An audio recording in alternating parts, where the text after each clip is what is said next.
வேப்ப மரத்தை அரசாங்கத்தை மீறி வேப்ப மரத்தை அமெரிக்காக்காரன் காப்புரிமை பெற்று விட்டான். காப்புரிமை பெற்று விட்டான். அறிந்த ஒருத்தர் பதறி கண்ணீர் விட்டு அழுகிறாரு. 13 பேர் சேர்ந்து ஒரு வழக்கை தொடுக்கிறார்கள் லண்டன் நீதிமன்றத்தில். பொய் சொல்லல, தட்டி பாருங்க வலைதளங்களில்.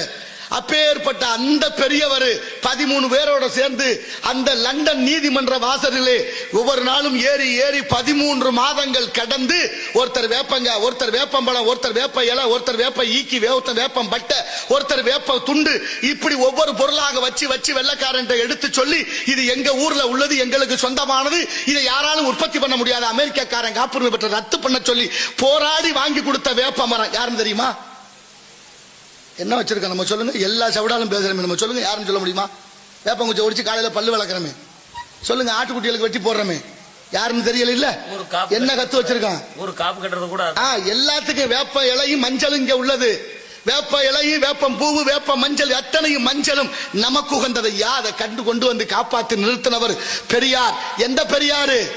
ஊரெல்லாம் ஒண்ணுக்கும் உதவாதவன பெரியாருங்கிறான். நம்ம பெரியார் நம்மாழ்வார் என்ற பெரிய தகப்பன் பெரியார்.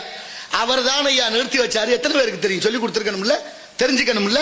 எது நமக்கு முக்கியம், எது நமக்கு சோறு போடும், எது நம்மளை வாழ வைக்கும் அப்படிங்கிற சிந்தனை இல்லாது போனதனுடைய விளைவு வந்தவன் போனவெல்லாம் தலையில ஏறிக்கிட்டு இருக்கேன். தயவு செய்து சிந்திங்கள். நாளைய தலைமுறையை வளர்ப்பதற்கு என்ன முக்கியம்? வரலாறு மிக முக்கியம் என்பதை உணர்வோம். அந்த வரலாறுகளை